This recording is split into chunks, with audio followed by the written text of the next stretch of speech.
wait till the world ends. That's right. Can't wait for the world to end. Got a great show for you today. We got Chris back on the show. Very great success last time he was there. He's got a lot of good insights, and it seems like he's maybe a little ahead on a lot of things. That's why I like to talk to him about stuff like this. Almost like he's a little more awake than the average person. Would you say that you're woke? Definitely not woke in the sense that college campuses have woke going around. I would say aware. Yeah, you know, Aware. I think it was back in around 2012 when you had this, people were kind of catching on to the whole hypocrisy of politics and going from the Bush administration to the Obama administration, and then there's all the scandals, and then it was kind of like this movement where people were starting to wake up to what's going on, and it seemed like at that point woke was our word, and like everything else, it got hijacked and it means something completely different now. Yeah, like they kind of, it's almost like it's just became their advertisement word now. So we have a lot to get into. I don't know, man, because it had a negative connotation to start with, and now it's like some people are just branding themselves that way. Mm-hmm. So whatever whatever you make of that, but dude, things have devolved so far now with all of that in it. So it can't be not something beyond a human that's making this such a widespread deal. I mean, not to get too deep spiritually on that, but like this is like a mental contagion. Yeah, you know, at this point, as a Christian that, you know, really aware of the times that we're living in, when it comes to conspiracy theories, there's a bunch of things. Some of them are probably true, some of them probably aren't, but I believe in the ultimate conspiracy theory that there's an intelligence that's making things go a certain way, and it's not going to get better until it gets worse.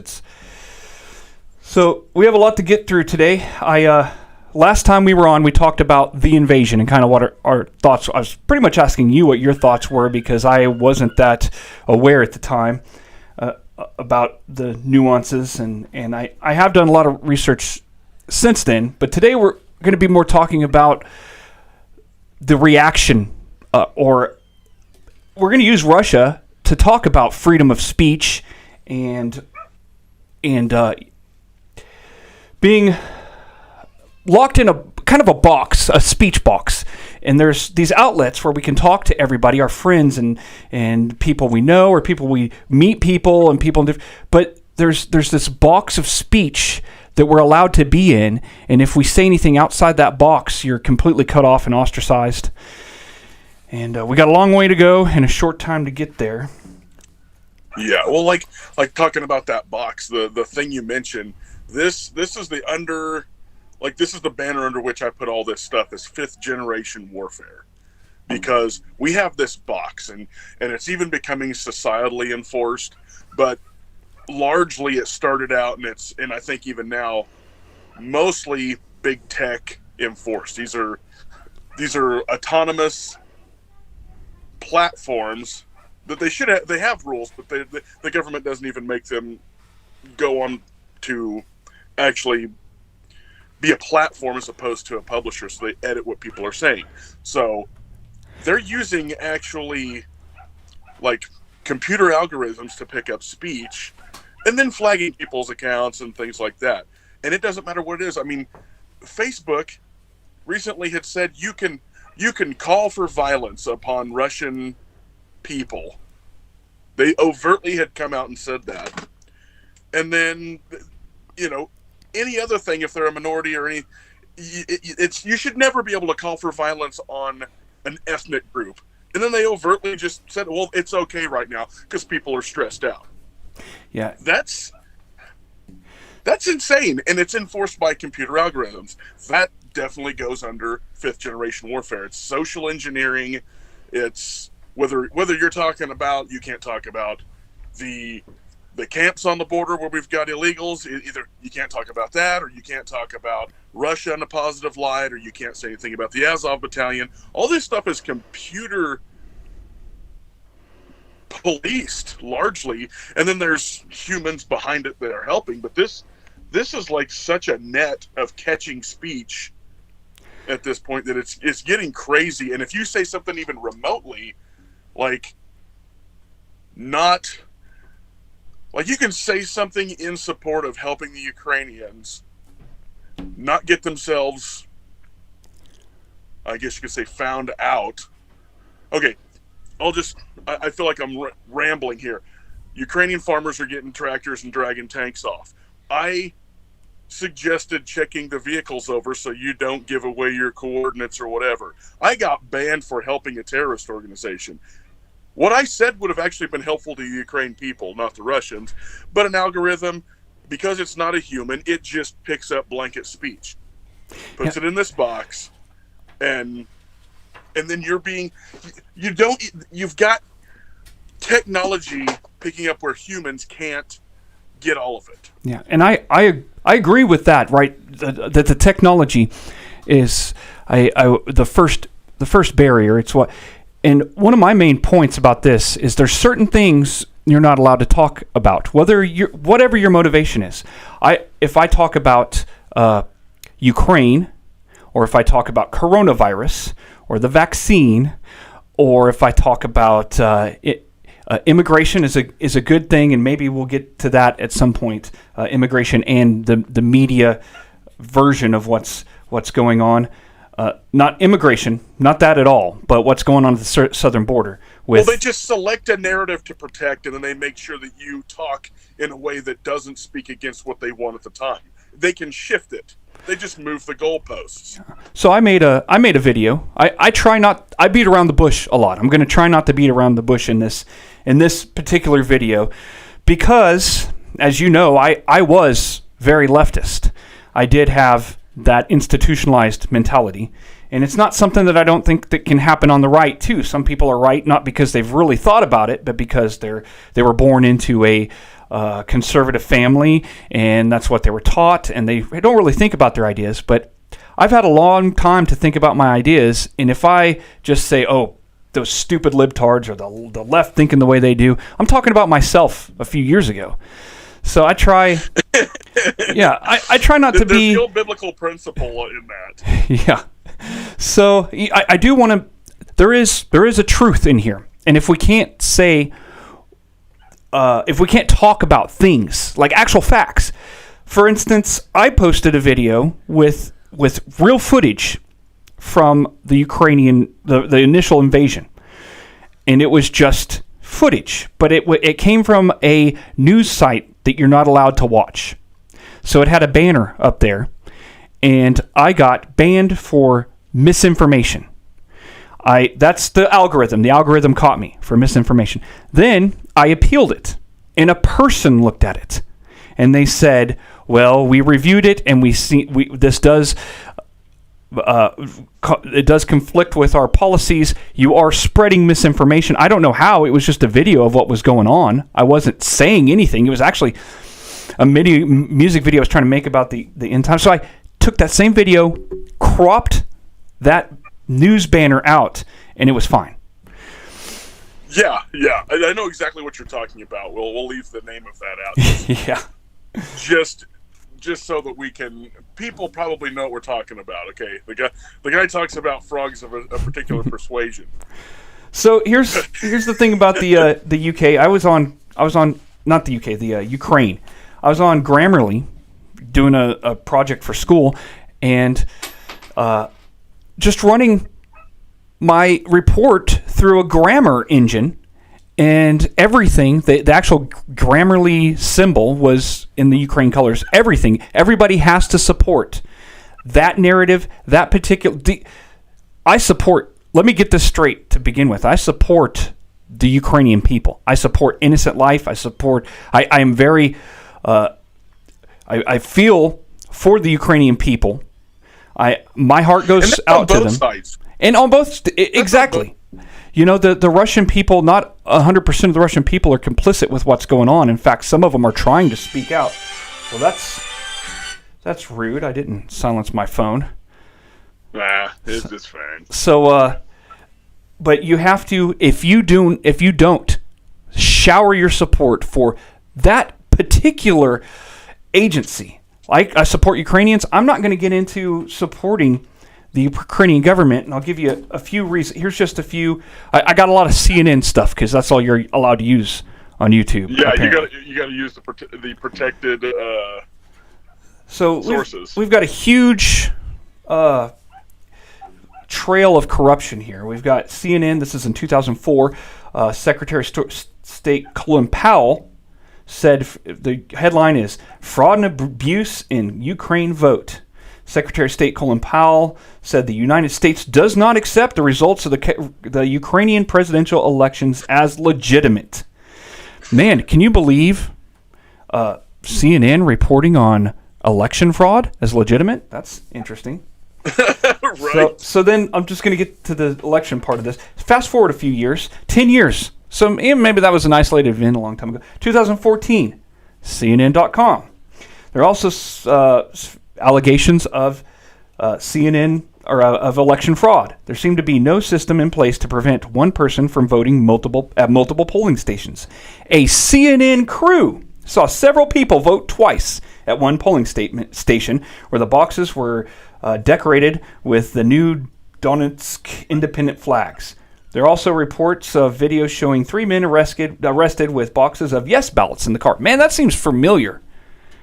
That seems. But where is CNN going to report on Zelensky, who is now being deified as this perfectly minted, awesome world leader who has banned multiple opposition parties right now? Apparently it's not a problem now. Apparently Ukraine can just be a dictatorship ran by one guy, and he can ban political adversaries of any kind because, and apparently it's just the right thing to do. You know, not too long ago, this guy was dangerous. He was colluding with the worst person with the modern day Hitler. Yeah, Orange Thanos. He colluded and covered for Orange Thanos supposedly on the Ukraine call. They were so caught up on this guy just a few years ago that they completely missed the initial response to coronavirus. It wasn't as important as showing how dangerous this guy can be to our government. And now you got to now he's the patron saint. Now I've seen memes of him next to Vladimir Putin, and they say this is a hero and this is a coward. Well, say what you want about... Dude, I can't take it. I can't take that crap. Say what you want about Putin. He might be a bad guy. He might be dangerous. He might be evil.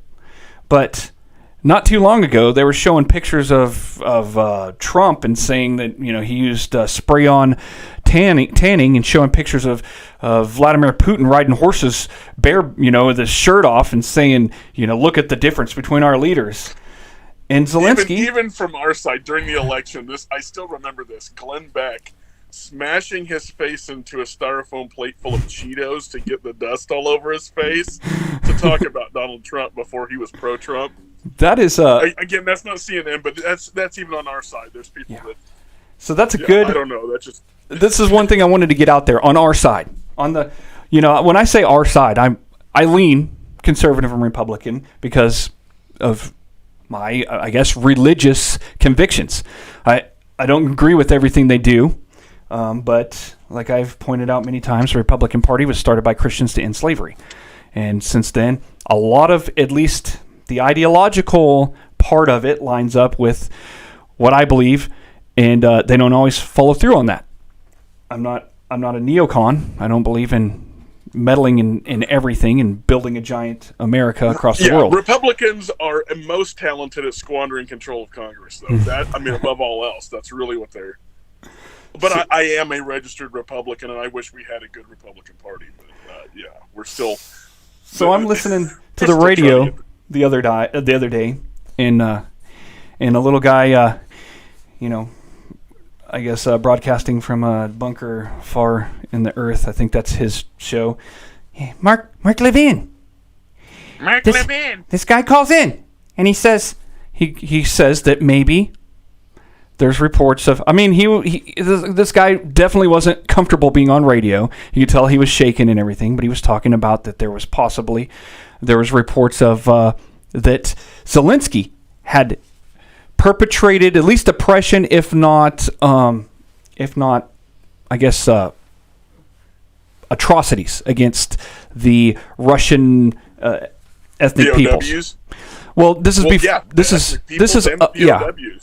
And so this guy's saying that, and Mark Levin is like, right now Zelensky's God. And he's like, you're a moron! Yeah, him and Hannity. Who said that? You're a moron! You're an idiot! That's what, you're an, who said, where? You think, no, this is outrageous. Get him off my show. Yeah. I'm like, that's... Yeah, dude. Him and Hannity, and I used to like Hannity, and I think Hannity means well, too, but, like, that doesn't mean he isn't dead wrong on, like, a lot of crap. But him and Hannity are shills right next to George Soros and Hillary Clinton right now. How does that happen? I don't understand how that... One of the only, I would say, flagship, old-type conservative before new media on the internet showed up, the only guy that is punching Zelensky is Michael Savage, and he is absolutely shredding him every time he comes on the air. Other than that, I guess Glenn, he's kind of middle of the road. He knows that there's corruption in Ukraine and stuff like that. Obviously, Limbaugh's not here, but at least half of the big five that are currently left are just shills right next to Democrats for Ukraine, and it blows my mind that that's even possible. It's so interesting because there's at least, I'd say at least two major things before this that you had to be on board with, but these people weren't on board with it. The Black Lives Matter movement, of course. To quote, well, I'm not going to quote it. But I don't know if you've heard "We the People" by Kid Rock. Black Lives Matter. I think I've heard it. Yeah. It's like no effing. Of course, they Black Lives Matter, right? But this movement is based on some. Here we go. I found this thing. It's. Let's see where the website came on a different one. It's not New York Post.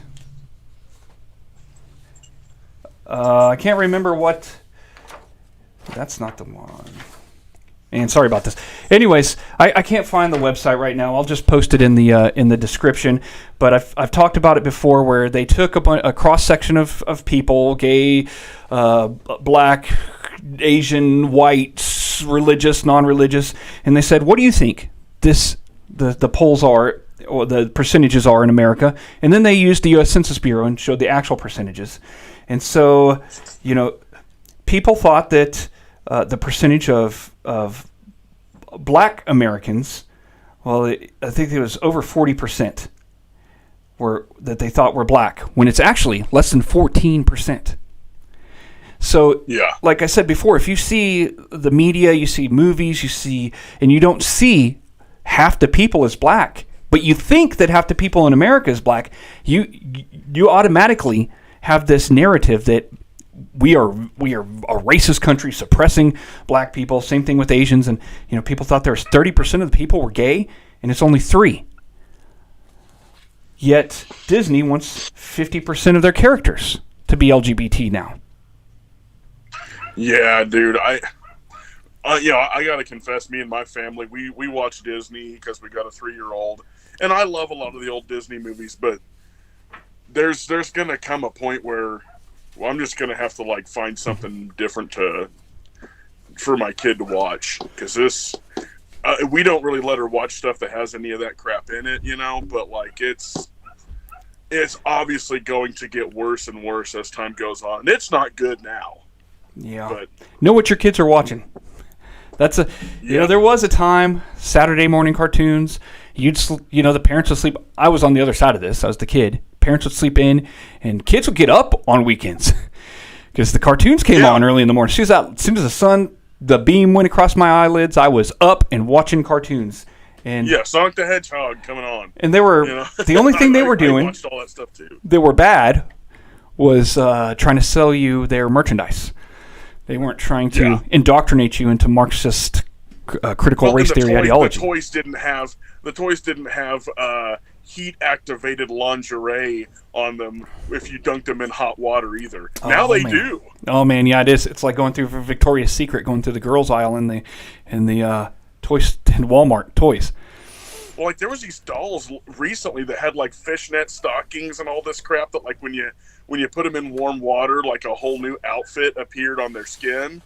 It's just like, no, we don't need dominatrix Bratz girls, okay? So, I just went off on a tangent. I have horrible tendency to do that.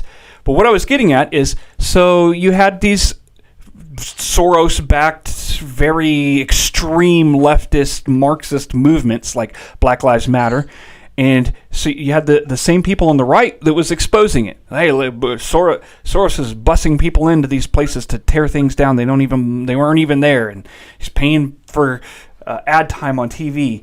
And then you had the whole coronavirus thing that you're still not allowed to talk about.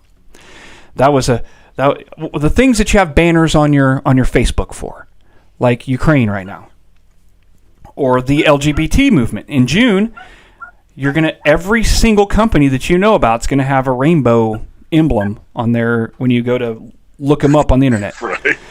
And now, unless you look at Xbox, Microsoft Xbox, Saudi Arabia, or something like that, they don't do that there. Yeah. Somebody called that out last year.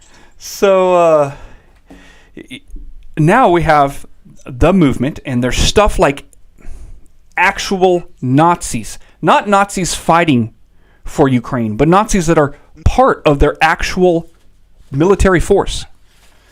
Yeah, not even like neo-Nazis. These are like 1943 variety Nazis.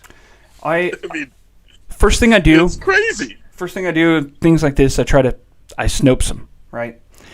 See what Snopes has to think. Even Snopes, they didn't even have a true or false on it. They just had a kind of an expose where they because they do this a lot. It's not just fact checking. I remember one time looking at what. Well, they will put a narrative to the fact checking and then say the little narrative was wrong and call it false, while the actual point of them being Nazis was the point that sent people there. It's like misdirection fact checking. Man, I still got so much to get into here, but I guess one of my batteries went bad because it was full when we were recording, so this may cut off at any point. We can do another one if you want. Yeah, I don't care. And we've went quite a ways with this, and I'm slowly getting more subscribers on here, and these are the most popular things. There it went. So right now, I am actually going to switch to the video on my laptop, which is not nearly as nice and fancy as the one on my computer. So right now, we're just going to continue for a few more minutes, but I'm exposed in all my ugly detail. You got the up the nose camera. Yeah. So what I do want to get into before I end this is that Snopes said that there's some Nazis fighting in Ukraine. They're sanctioned by the government. When you're flying the Ukraine flag, part of the thing under that flag is Nazis. But prior to the Russian invasion, there was only about 900 to 2,500 of them. Okay, that's a good statistic. It's just a few Nazis. I wonder if the Russian invasion got a bunch of other Nazis to come out of the closet and yeah. So that's. I mean, what's a few? Who doesn't need a few Nazis? I can't get behind that. So I can get behind the Ukrainian people all day long, but I can't support if America had a Nazi brigade. I think I would rethink my service to my country. Yeah, at what point is it acceptable for any nation's military to have a small section of Nazis. I didn't know that there was like a carve out for that. And I admit, the critical race theory side of this will say, well, America's had bad people in the government before, and good Christian people still served it. I think that there is definitely concessions to be made, or at least considerations, that when you're looking from the bottom up, you're looking at going from a worse place to a better place. If you're looking for the standards of now, which is a great place to come to, right? That everybody's basically free. You don't have to worry about being discriminated against because of your sex or your race. If you're looking at this standard and looking down, it's a completely different thing. You can't see the progress. You're only seeing the crimes of the past. Uh-oh. I think we've lost connection. So, hey, that's a good place to end it. I wish we would have got a chance to let Chris here say his own outro. But thanks for watching that. I hope you liked it. It got a little more controversial than I've done in the past. If you want to see more, hey, like the thing. Put some comments in the comments section. Let me know what else you want to see. And until next time, can't wait till the world ends. I can't wait till the world ends.